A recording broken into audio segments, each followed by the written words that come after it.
In a small town of Kentucky, lived a man named Harlan Sanders. A man who tasted failure more times than most people could survive. When he was just 5 years old, his father died. His mother had to work, and little Sanders was forced into the kitchen, cooking meals for his younger siblings before he could even read properly. He grew up restless, always searching for a future. He tried farming, working in railroads, selling insurance, even joining the army.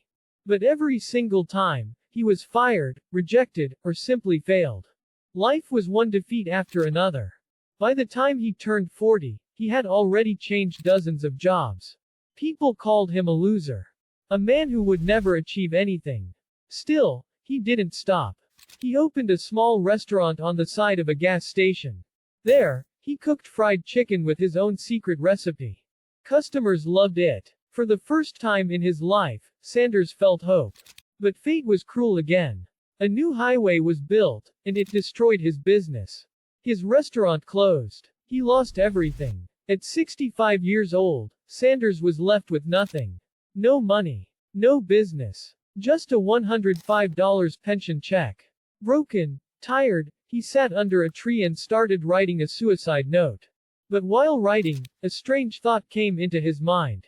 If I die now, the world will never know what I was truly good at. I may have failed at everything else, but there is one thing I know better than anyone: how to cook chicken. That night, Sanders made a decision. He wouldn't die a failure. With his pressure cooker and his recipe of 11 herbs and spices, he started knocking on doors. He went from one restaurant to another, offering his recipe for a small share. The answer: no. He was rejected once, twice, 100 times. People laughed at him. Some threw him out. But Sanders kept going. Because this time, quitting was not an option. He faced not 10, not 100, but 1,009 rejections. And then, on the 1,010th try, someone finally said, yes. That one, yes, changed history.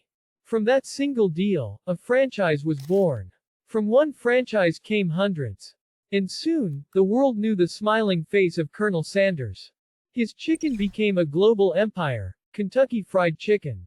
Today, KFC feeds millions in more than 150 countries. And all of it started with a man who had nothing left at the age of 65. Colonel Sanders proved a simple truth. Right finger, it's never too late to start again. Right finger, rejection is not the end, it's just a test of how badly you want it. Right finger, and even one small yes can change your entire destiny. So the next time life pushes you down, remember Colonel Sanders. The man who turned his last chance into a legacy that the whole world remembers.